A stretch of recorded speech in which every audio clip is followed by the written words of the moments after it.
It is my honor to introduce our two next speakers, Earth and Fire Erowid. They'll be talking today on the state of Stone, 2017. New psychoactives, science, tech, and recursion between undergrounds and mainstreams. Earth is Erowid Center's technical director and lead editor, responsible for scientific information published by Erowid. Yeah, Earth founded and has led the Ecstasy Data Anonymous Drug Analysis Project with Fire for 16 years and has co-authored academic 16, papers, they've grabbed it from someplace else, and hundreds of articles. articles. For 16 years. Fire is exclusive executive director of Erowid Center and head archivist of erowid.org. With 20 years of experience studying psychoactive plants and drugs, she has written thousands of pages of information about these materials, read by tens of millions of people, and repurposed many other publications. She received multiple awards, spoken at academic and professional conferences, and has had her work cited by newspapers, education programs, college classes, and seminars around the world. Please join me in welcoming Earth and Fire.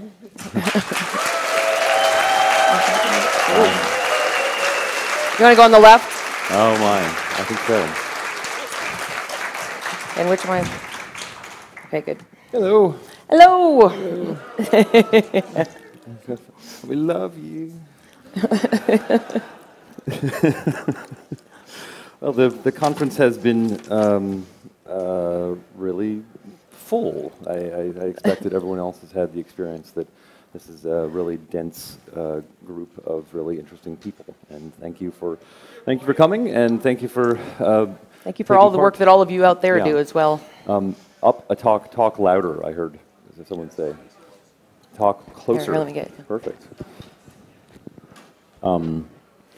You know, I'm sure that as all of you are aware, the people at these conferences are often deciding who is the speaker and who is the listener is sort of a little bit of a random. It's not random, but many of you should be standing here instead of us. And so thank you for being here. Mostly wanted to just mention that the State of the Stone idea or title is a riff off of a Terence McKenna talk that then a friend of ours did a homage to that at one of his memorials. And at one of Terence's memorials. On. So we sort of wanted to give a rundown of where we're at in the world of psychoactive drugs. You know, what is the state of mind-altering technologies these days? One of the most important things that everyone probably is aware of is just the proliferation of psychoactive drugs. The more different, new, from everything from recreational drugs through pharmaceuticals to scientific probes. You're just stepping closer to me. We were told we were supposed to stand close, so there you go. And the recursion, the feedback loops. You know, LSD didn't come out of the subculture initially. LSD came out of a pharmaceutical lab, and then it was looked at for psychotherapy. But then it became kind of a subcultural agent, and for the last 50-something years, it has been, largely speaking, a subcultural thing. And now it's back in science, and it's back in the mainstream news stories in every publication of every major type. And in the realm of sort of the recursion between science and legal research and subcultures and the illegal use or the underground use of psychedelics and other psychoactive drugs, there's the question of what is the impact of legalizing. Well, don't let me touch that. There we go. Grab it out of my hand. Yeah, now I'm supposed to fix it. Try that button. I don't know where I'm at now. Okay, good. I hit that. Oh, yeah, there we go. There we Thank go. you. I'll let her hold that. So,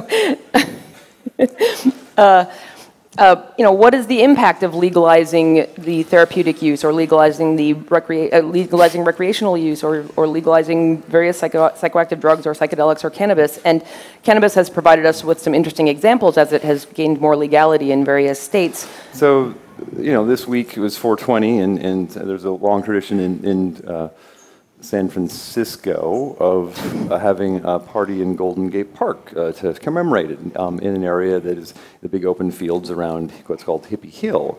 And the first year of Hippie Hill 420 celebration, and as cannabis is legal in California, involved a giant chain link fence surrounding the area and police stopping and searching people's bags on the way in, and that has never happened before. And adults only those over 18 were allowed in, IDs were required, they were limiting the number of coolers you could bring or lawn chairs you could bring, as opposed to in past years with completely illegal cannabis. It was an open party with no fence. There's no limitations on the people who came or what you brought, because it was a spontaneous gathering rather than a sponsored event with a corporate sponsor who was charging vendors to come and pay for booth fees and everything. So it's an interesting interplay back and forth between what exactly legal and illegal mean. I don't know why it keeps going backward. Perfect. So there are lots of different needs. One of the important points that I think that everyone is probably aware of, but sometimes can in the mainstream narrative or this popular media narratives about what's going on, it can be kind of missed that vast majority, 99+% of the people who've tried LSD or psilocybin or cannabis have tried it by committing a crime to do so. And so most of us have taken these things outside of the context of medical or research use. And so there are lots of different desires and needs and goals for why people would take them. And some of those include medical and scientific, and many of them do not. And as a sort of secondary point to the different types of needs and goals, we need to make sure to keep the space and make place for not only those different uses, but the different types of substances. And different people have their own preferences for plants versus chemicals, or recreational versus therapeutic versus spiritual use, or differentiating between different types of use. But different people's needs are different, and the legal versus illegal use, or approved versus unapproved, or different substances, or high dose or low dose, there are all valid reasons why people make the choices they make, and we need to make sure to keep open the opportunities and the space for those different types. That isn't to say that just because we as a hub, we don't want to, we find ourselves experiencing a lot of people's different types of judgments from and so the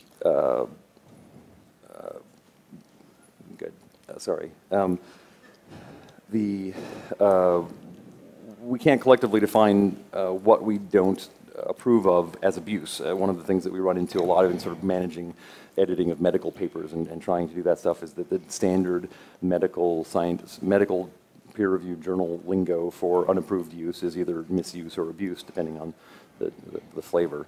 And so it doesn't make sense for all of us to be controlled, for all use to be controlled and require a permit. And I'm going to stop talking. Excellent. We're trying to. We have too many slides, so we're going to be moving through quickly now. We're going to head into a fast romp through novel psychoactive substances that are available in 2017. But we want to quickly run through a quick. Designer drug is a term that some of the mainstream media uses for the novel psychoactives. Synthetic drugs is another term. We don't like either of those in particular. Analog has a particular legal meaning, but research chemical is one that we have used for a long time. But the more recent terms that have been used are new or novel psychoactive substances. We're pretty happy with that. I mean, there's some problems with that is that a lot of them aren't actually new, and so there's that problem that the language sort of fails. Not yet illegal. And so replacement drugs can work because a lot of times you're dealing with something that's a euphoric stimulant that might be used in place of MDMA. And so we're just going to kind of pop through to sort of the strange. This is an example of this is just an example of the sorts of websites that exist. This is a scroll down the front page of a. These are all different psychoactive compounds that are available for sale and for buying online. And we're going to talk about a couple of them a little bit and do a little bit of an overview, but it's going to go pretty quick. And so are we still moving through? Yeah, we are still moving through. It just keeps going. Yeah. Yeah. you know, it's a question that we often face is sort of, you know, what's reasonable? How do we relate as humans? How do we relate as individuals? How do we relate as a society to the fact that there's not only a proliferation in underground drugs or recreational drugs, but the pharmaceutical world is expanding what's available and what's possible, and you know, it's not clear how we as a species are going to relate to that over time. So in the zone of psychedelics, which a lot of people here are interested in, given the title of the conference, probably a lot of people are familiar with the embomes, which were a substance that became available, a grouping of substances that became available roughly in 2010 and have been, they are a psychedelic that has been found on blotter. It's one of the things that makes them very distinct is that there's a lot of what is now sold as acid is actually embomes on blotter rather than LSD on blotter. It was in about 2010 that I first made the prediction that I was afraid that acid was going to come to mean whatever was on blotter in much the way that ecstasy is used to describe tablets that are sold at parties that are like that you wish were MDMA, but it might just be some other euphoric stimulant. And to some degree, that has come to pass. There are some people who think that there's a reasonable percentage of young people who have never tried LSD. What they've actually tried is embomes, and they don't know that they have never tried LSD. They've taken things on blotter, but it has actually been an embome anyway instead. And so since then, that was emergency scheduled in 2000. Those were emergency scheduled in 2013, and final scheduled just last year. But then there are a number of other, even more recent 2CIP and LSD, FLAD, 1P LSD, and 1P FLAD are all newer psychedelics in the last few years. The cannabinoids, you know, there's probably everyone's heard of spice, and the cannabinoid receptor agonists have been known about for about a decade in the popular understanding, and you know the DEA's data about what gets seized is sort of from 2015. It's a crazy number of these things. The number of seizures of each of these chemicals by the DEA in 2015. Oops, I can't go back. How do I go back? There we go. So, and that was, and I'm sure that there's an additional number of these. This is the latest data that the DEA has out, so I don't have the more recent data. They don't publish all their data all the time. So that's just and you know, it's, I can't even find myself caring enough to track that level of acronyms of chemicals that are all synthetic chemicals that I can't quite keep track of, and and then they come and go, and it's a cloud of confusing cannabinoid. Yeah. Yeah. So you did whatever that was. Although I did that too. Whew. It's kind of confusing. The next button turns it off. That's kind of new. No one believes you. No, I don't believe you. And I did it. Yeah, you know, it's one of the curious things about the now, right, is that the laws in other countries substantially affect what's available here. And so there's a ban in China that happened in late 2015, where they banned 115 specific substances, and that actually shut down. I mean, surprisingly, I don't exactly know why the manufacturers stopped making them just because they passed a law against them. But a lot of the manufacture happens in China. So. And so that moved some of the manufacturing to India and Eastern Europe and Russia, and so it was multiple months before the markets recovered and those things were back available again. But it shifts what's available because the next generation of pathogens or psychedelics that have been waiting come out on the assembly line because now they're the next ones that are not yet illegal. Yeah, now just go forward. I don't know where I'm pointing it. It's not working. Okay, good. Point it that way. Oh, okay, I see. Good. Oh, okay. So I think we're moving along a little faster now. We're going to go a little faster. Okay, good. So then the stimulant and pathogen zone, the ethylone is one of the ones that, ethylone and methylone, which isn't on here, is from the 2011 to 2015 period, were very popular, especially in Britain. And then alpha PVP, which became popular in 2013, it was emergency scheduled in 2014 and just final scheduled last month, I believe. Then the 5-APB, 5-MAPB, 6-APB, and 6-MAPB are MDMA similar substances, as well as alpha PHP, and then most recently the N-methylcathinone. And there's been dozens more. There were 10 scheduled in March, so last month. There were 2, I guess, for April, yeah. There were 10 scheduled just last month in a group scheduling in the U.S. You know, this is sort of this, I'm sure probably most of you are familiar. How many people are familiar with sort of the strange online, recreational new psychoactive substances zone? Not everyone. Yeah, Wonderful. yeah. Okay, good. It's pretty weird. Try now, right? Curiously, it doesn't require the dark net, and there is no dark net, right? It's a sort of little phrase. It's just the web that isn't currently available via simple front page Google search, but it is crawled by all the engines that are out there, and it's not that dark. There's a variety of opioids. Just that the classes are every class of psychoactives has new substances coming out frequently. So several are more potent than fentanyl. We got furanyl fentanyl. Probably people have heard about overdoses happening with a variety of opioids, very potent opioids being mixed with heroin and causing deaths because the potency is so high. There have been, there are 20 new research chemical opioids in the last 20 years. And one of the interesting things that in the mainstream to underground is that they're actually finding some of these like brand new sold online as research chemicals being used in race horses that are like disqualifying jockeys based on horses that are winning, like the Belmont. The second place winner at the Belmont was using some sort of research chemical opioid. The horse had ordered it online, obviously. Yeah. It's not exactly new psychoactive substances, but kind of first available in the United States in 2000 or so, and then kind of in head shops in 2004. The most interesting thing about it is that the kratom is a mu opioid agonist, as well as some other stimulant effects.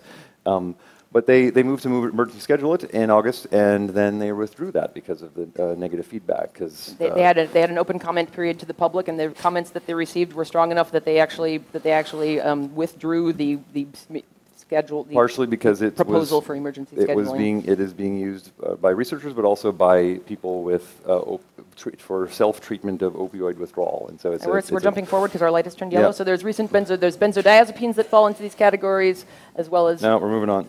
Stop. I can't make it go forward. As well as can't talk about that. As well as dissociatives. Oops. Oh, Jesus.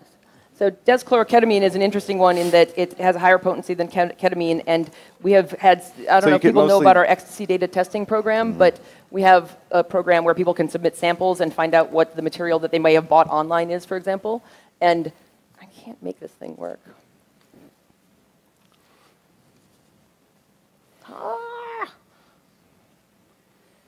Not working. Red button, I'm told. Red button. No, not red button. No, it is red button. Red button is the laser. But it turns off if I hit that button. Okay, good. All right, and so you can see here, if you start at the bottom, this is 2015, we had our first sample of deschloroketamine that showed up in the lab, and it was being sold with ketamine as ketamine, and then deschloroketamine being sold as a methylone analog, and then 2-oxo-PCE being sold as deschloroketamine, and then an actual sample of deschloroketamine being sold as deschloroketamine, then deschloroketamine being sold as 2-oxo-PCE, which is the opposite direction from the 1-2 down from there. And then 3-MeO-PCP being sold as deschloroketamine. So it's sort of a mishmash of back and forth of things being sold as each other. So one of the I'm jumping. Okay, good. Yeah. So one of the most interesting things that I think is going on right now is is related to vagus nerve stimulation, and I don't know how many people have heard about vagus nerve stimulation. Good. Some. Psychoactive technology rather than psychoactive chemical. It isn't currently thought of as psychoactive technology, but I think it's right on that edge. And so the vagus nerve is a key autonomic or peripheral nerve that controls things like liver function and heart rate and stuff like that. And so the main, very brief history, 1880s, it was discovered that massaging the carotid artery could reduce the severity and frequency of grand mal seizures. And in the 1950s, it was figured out that wasn't their carotid artery. It was nothing to do with blood flow. It was actually stimulation of the nerve center. And in 1997, the FDA approved it for treatment of epilepsy. And in 2005, so FDA recipients of that technology stopping grand mal seizures reported being less depressed. And so initially it wasn't clear whether that was because they weren't having as many seizures. And eventually it was determined that people who were having this direct electrical stimulation of their vagus nerve caused them to be less depressed. And so the most interesting thing is that in 2005, the FDA approved these implants for the treatment of depression. So you have a stimulation of a peripheral nerve, which then is causing what has to be called a central effect or a psychoactive effect. So you actually record a signal that's going through the vagus nerve.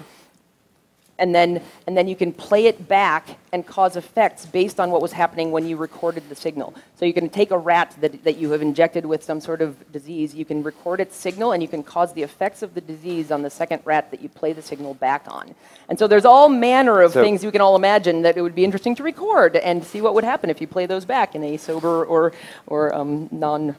And so the people, so there's this, the simplest. There was a big article in Scientific American about it. Yeah. So we're up and on. The last we've done talk about this a couple times, and the one of the things that we talk about is GammaCore, which was a thing approved in Europe and Australia, and we say it was approved, not approved for human use in the United States. Well, this week GammaCore was approved by the FDA for the treatment of cluster headaches, and so. It is this device that's a battery-operated portable device that is held up against the neck and is causes electrical stimulation, which then is being as approved by the FDA to treat cluster headaches. And Google and GlaxoSmithKline have just in last fall forged a $715 million partnership to look into the electroceutical business. And one of the interesting things is that because of the difficulty in creating medical devices, they're actually working on some of the people who are working on electroceutical work are working on it as a game. Right. Because you don't need FDA approval for a game, and so it's just a fun device you can play with. You hold up to your neck. Oops. Oh, that's good. Okay, good. There we go. So it's in part what we're watching these days is following the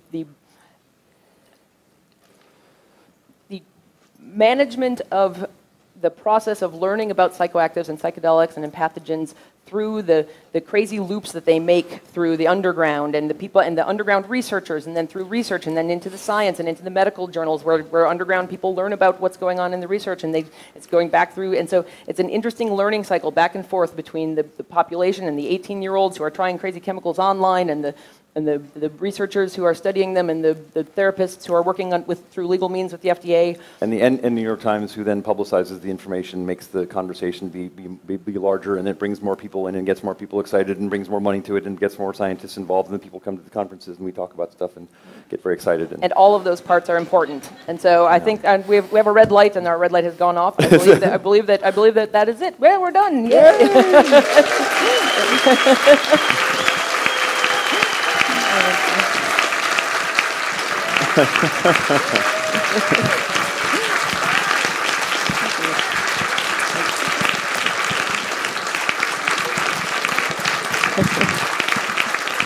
Questions? Yeah. Really? Are there any questions? That's crazy. Whoa. You should have said no.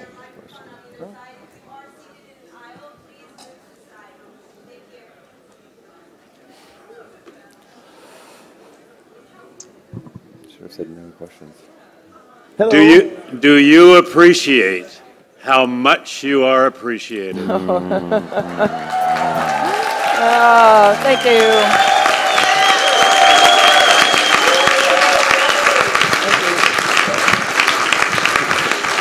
We're glad that our work is useful. That's the entire point, is to put together a resource that is useful to as many people as possible. And we rely on all of you to submit your data and tell us what we're missing and make donations. And send us money. Irritate people by doing stuff that isn't quite as good as it should be, so that it can be done better in the future.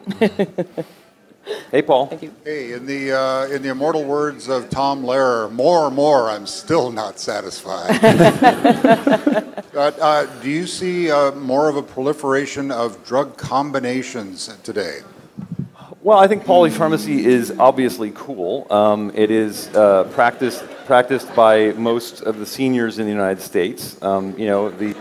You take one drug to manage the side effects of the other drug, and so I would say that in the most positive sense, yes. Polypharmacy, taking multiple drugs. More than you. More. Used I to. think the answer is yes, because there are more options available to more people, and I think that my guess is we don't have data about that.